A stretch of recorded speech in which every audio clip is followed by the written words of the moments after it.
No, you fucked up. That sound like a rat piss. You want a one-on-one, yeah? Kumusta kaibigan? Ang kwento nating itatampok ngayon ay ang pelikulang We Still Kill the Old Way. The little cunt! Oh, fuck it!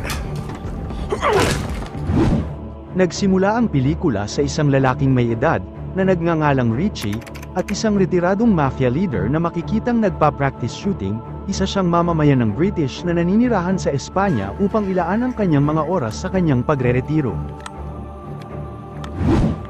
Bilang isang retiradong pinuno ng mafia, hindi ordinaryong tao si Richie. Bukod dito, nakatira siya sa isang marangyang bahay na kitang-kita ang kanyang kayamanan. Nang hapong yun, makikita si Richie at ang kanyang anak na babaeng si Carmen na kumakain. Sinabi niya dito na namimiss niya ang kanyang nakatatandang kapatid na lalaki, si Charlie, na nakatira sa England. Sa ibang eksena, makikita si Charlie na kasama ang kanyang mga kaibigan habang pinagkukwentuhan si Richie at ang kanilang nakaraan. Kasabay nito, nakatanggap siya ng tawag mula kay Richie mula sa Spain. Sa pamamagitan ng kanilang pag-uusap, ipinahayag ng magkapatid ang kanilang pangungulila sa isa't isa. Pagkatapos nilang mag-usap, muling nakipagkwentuhan si Charlie sa kanyang mga kaibigan. Kasabay nito, isang babaeng nagngangalang Lizzie, dating kaibigan ni Richie, ang lumapit kay Charlie upang hingi ng number ng kanyang kapatid dahil matagal na itong interesado dito. Pumayag naman si Charlie dahil alam niyang ito ang tamang babae para kay Richie, naging matchmaker siya at ibinigay ang numero ng telepono nito. Samantala, sa ibang lugar, makikita ang magkasintahan na sina Aaron at Lauren, na naglalakad sa isang madilim na kalye sa London. Si Aaron ay isang leader ng gang, malalaman dito na sinetap niya ang kanyang kasintahan, sa pamamagitan ng pagdadala dito sa isang makipot na eskinita kasama ang iba pang mga gangster. Sa eskinitang yun, hinaras at sinadya ng gang na i-record ang kanilang mga ginagawa.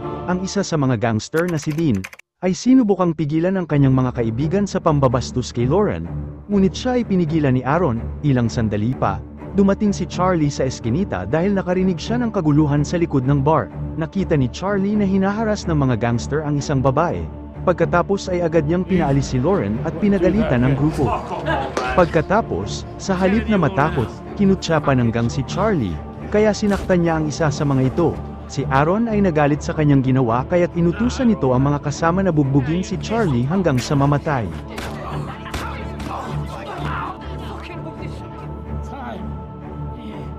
Hindi nagtagal, si Lizzie na lumabas ng bar upang hanapin si Charlie, ay labis na nagulat nang makitang duguan at wala ng buhay ang kaibigan niyang si Charlie, sa isang eskinita malapit sa bar.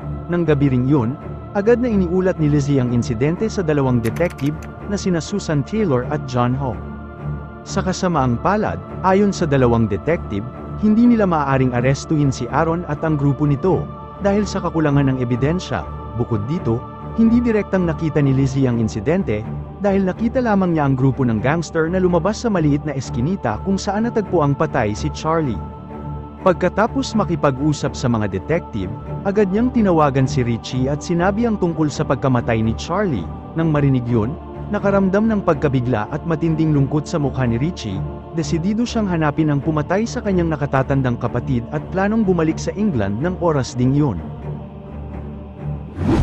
Samantala, makikita sina Susan at John na pinuntahan si Aaron, at tinanong nila ito tungkol sa pagkamatay ni Charlie. Itinanggi naman nito ang mga akusasyon. Nagbanta naman ang dalawang detective na huhulihin sila at ikukulong kapag napatunayang nagkasala sila sa pagpatay kay Charlie. Gayunpaman, iginiit nitong wala siyang alam at mas piniling umalis. Pag-alis ng dalawang detective, kinausap ni Aaron ang kanyang gang, at sinabi sa mga barkada na kailangang patahimikin nila si Lauren, dahil nasaksihan nito ang kanilang pag-atake kay Charlie. Nang mga oras na yun, nang malaman ni Dean ang plano ng kanyang mga barkada, agad siyang pumunta ng palihim sa bahay ni Lauren. Sinabi niya dito ang plano ng gang at pinaalalahanan siyang manatili sa loob ng bahay para sa kanyang kaligtasan. Pagkatapos, ilang sandali lamang, dumating si Aaron at ilang miyembro ng gang sa harap ng bahay ni Lauren. Hindi sila makapasok kaya't sa pamamagitan ng house mail hole, sinabihan niya itong manahimik at huwag magsasalita sa mga pulis tungkol sa nangyaring pagpatay kay Charlie. Nagbanta rin ito na papatayin siya at ang kanyang ina. Samantala, dumating na si Richie sa England at agad na nakipagkita kay Roy, isa sa dati niyang mga tauhan. Pinuntahan niya ang lugar ni Lizzie upang makausap ng personal at magtanong tungkol sa nangyari kay Charlie. Sinabi ni Lizzie na hindi niya nakita mismo ang insidente. Gayunpaman, naniniwala siya na ang mga salarin na pumatay kay Charlie ay mga gangster na madalas magdulot ng gulo sa London. Pagkatapos, pumunta sina Richie at Roy sa pinangyarihan ng krimen kung saan pinatay si Charlie. Kasabay nito, nakita nila sina Susan at John, na nag-iimbestiga sa insidente. Kilala ng dalawang detective si Richie at alam nilang ito ang pinakaiginagalang na dating leader ng mafia. Nakiusap si Susan na ibigay na lang ang kaso sa pulisya at huwag nang makialam. Sa harap nila, pumayag siyang ibigay ang kaso sa mga ito, ngunit, ang totoo ay ayaw ni Richie na ipaubaya ito sa pulisya, dahil ang gusto niya ay siya mismo ang tumapos sa buhay ng pumatay sa kanyang kapatid. Nang gabing yun sa bar, ipinaalam ni Lizzie kay Richie na nakakita siya ng video ni Aaron at ng kanyang gang na hinaharas si Lauren. Malakas naman ang paniniwala ni Richie na ang video ay may kaugnayan sa pagkamatay ni Charlie, pagkatapos ay ibinigay ni Lizzie ang address ng pinagtatrabahuan ni Lauren. Kinabukasan, nakipagkita si Richie kay Lauren, tinanong niya ito tungkol sa mga pangyayaring ikinamatay ng kanyang kapatid, si Lauren, na may utang na loob kay Charlie. Dahil sa pagligtas nito sa kanya ay agad na sinabi kay Richie ang mga detalye ng insidente. Sinabi niya dito na ang utak sa likod ng pagpatay kay Charlie ay ang lokal na gang na pinamumunuan ni Aaron. Subalit, lingid sa kanilang dalawa, nakita sila ni DK, isang batang babae na miyembro ng gang ni Aaron. Narinig nito na sinabi lahat ni Lauren ang kanilang ginawa sa hindi kilalang tao. Mabilis na bumalik si DK sa kanilang hideout at sinabi kay Aaron ang kanyang nakita at narinig. Sinabi niya na isang nagngangalang Richie ang kausap ni Lauren tungkol sa insidente. Si Aaron, na inakala na si Richie ay isang ordinaryong matandang lalaki, ay makikitang relaxed at walang pakialam sa narinig. Sa ibang eksena, makikita si Richie at ang kanyang mga dating kasamahan sa mafia, na magkakasama sa burol ni Charlie. Hindi nagtagal, dumating sa lugar ang isang literal na matandang lalaki na nagngangalang Arthur. Pabirong sinabi ni Richie na umalis na ito, dahil uugod-ugod na ito para sumama sa kanila. Nagalit naman si Arthur sa kanyang narinig at sumigaw ito habang sinasabi kay Richie na siya lang ang taong muntik ng pumatay dito. Dahil sa mga narinig, nagtawanan ang lahat sa biro ding iyon ni Arthur. Pagkatapos, nagpasalamat siya kay Arthur at sa iba pang mga dating kasamahan sa mafia na nakasama niya sa mga oras na yun. Pagkatapos ng libing, nakipagkita naman si Richie sa dati niya ding kaibigan na si Jack, isang retiradong police commissioner, na nakatira sa isang simpleng bahay. Hiniling niya kay Jack na tulungan siyang maghanap ng impormasyon tungkol kay Aaron at sa gang nito. Kung sakali man natulungan siya ni Jack, nangako si Richie na ibibigay niya dito ang ilan sa kanyang mga ari-arian, upang mamuhay ng mas maganda sa kanyang pagreretiro. Makalipas ang ilang araw, nagbigay si Jack ng impormasyon tungkol sa ilang miyembro ng gangster. Sa kasamaang palad, wala siyang nakitang impormasyon tungkol kay Aaron, ang pinuno ng grupo. Mula sa impormasyong ito, inutos ni Richie sa kanyang mga kaibigan na kidnapin ang dalawang miyembro ng gang, sina Leroy at Ed.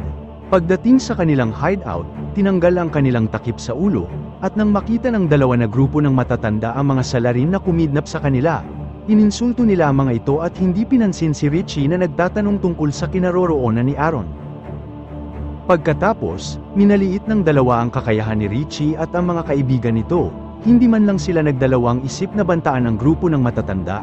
Nagtawanan naman sila Richie at ang kanyang mga kaibigan dahil ang dalawang kabataang dinukot nila ay tila hindi alam ang kanilang tunay na pagkatao. Nang marinig ni Richie ang pang-iinsulto ni Ed sa kanyang nakatatandang kapatid na si Charlie, at kung paano nila ito pinatay, nagsimula maubos ang pasensya nito. Nang marinig naman ni Arthur ang utos ni Richie, agad itong kumuha ng mga pako at martilyo sa kanyang bag.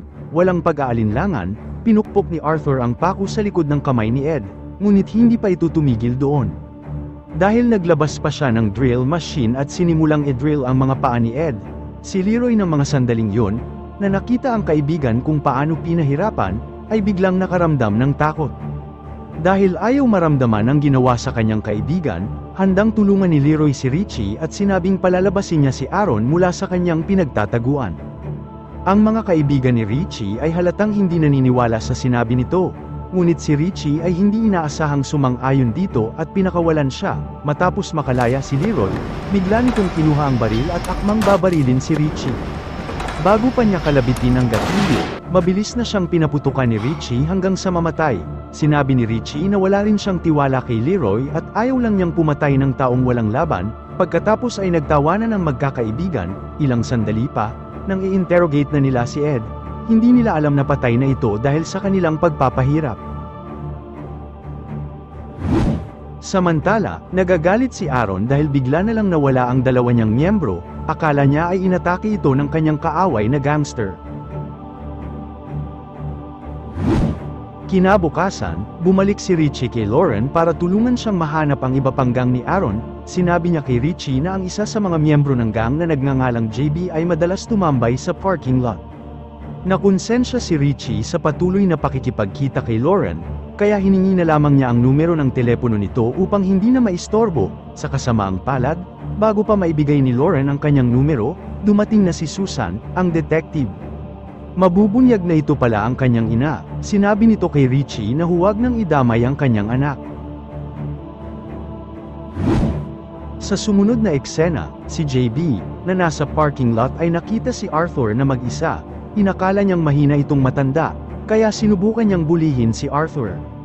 Gayunpaman, pagkatapos maglabas ng espada ni Arthur, agad na humarurot si JB, na nakasakay sa isang bisikleta, ngunit bago pa man niya makita, may huminto na sasakyan sa kanyang harap kaya dumiretso siya sa loob nito. Ang sasakyan ay minamaneho ng mga kaibigan ni Richie. Lumalabas na nasa parking lot si Arthur bilang isang trap upang mahuli si JB. Dinukot nila ito ni Richie at ng kanyang mga kaibigan, tinali at dinala sa isang abandonadong gusali. Nagtanong muli si Richie tungkol sa kinaroroonan ni Aaron. Sa kasamaang palad, si JB, na minamaliit silang lahat, ay tumangging ibunyag ang anumang impormasyon tungkol kay Aaron at sa kanyang gang. Tinuyapan niya si Charlie sa harap nila sa pagsasabing mukhang tangang aso si Charlie nang bugbugin siya hanggang mamatay. Nang marinig yun, nakaramdam ng galit si Richie, kaya pinalo niya si JB hanggang sa mamatay. Sa kasamaang palad, dahil dito, bumalik ang sakit ni Richie, at kinailangan niyang ma-confine sa ospital dahil kailangan niya ng pahinga. Pagkatapos ay gumawa siya ng isang plano upang mapalabas si Aaron mula sa kanyang pinagtataguan. Pagkalipas ng ilang araw, makikita si Aaron at ang kanyang mga gang habang naghahanda ng mga sandata upang harapin ang mga pag-atake ng ibang gang na kaaway. Gayunpaman, biglang dumating si Lauren sa kanilang hideout at sinabi nito na lahat ng nawawala niyang miyembro ay kinidnap at pinatay ni Richie. Sa mga oras na yon, kasalukuyang namang naka-confine sa ospital si Richie. Balik sa hideout ni Aaron, sa kalagitnaan ng kanilang pag-uusap, nakatanggap ng tawag si Lauren mula sa kanyang ina. Sinabihan siya ni Aaron na sagutin ang tawag para hindi maghinala si Susan dito. Matapos sabihin ni Lauren kay Aaron ang lahat, kasama ang kanyang mga miyembro ng gang, pumunta sila sa ospital at ginawa siyang hostage. Inutusan niya ang kanyang mga miyembro na kumalat para hanapin ang silid ni Richie. Hindi nagtagal, nakita ng dalawang miyembro ng gang ang silid ni Richie at binaril ang kama nito, sa pag-aakalang nakahiga si Richie doon. Gayunpaman, lingid sa kanilang kaalaman, sumulpot sa likuran nila si Richie at mga kaibigan nito at agad na pinagbabaril sila. Narinig ni Aaron ang putok ng baril habang nasa elevator, at agad na napagtanto na plinano ito ni Richie.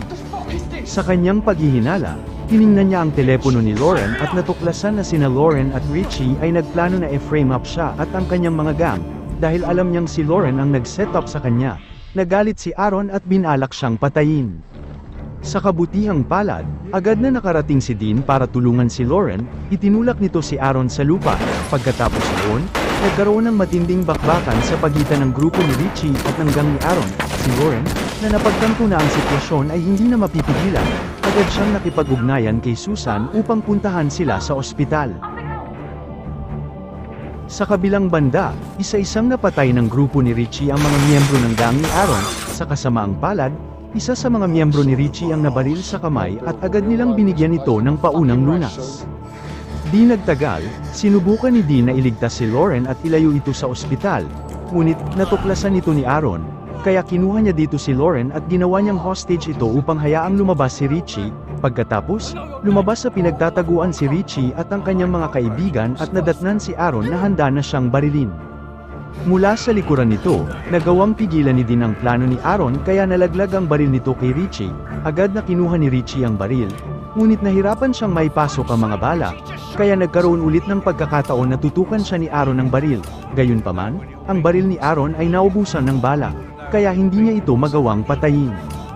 Kasabay nito, dumating sa lugar si Susan at ilang miyembro ng pulisya at agad na binaril si Aaron hanggang sa bawian ng buhay, dahil itinuturing itong panganib kay Richie.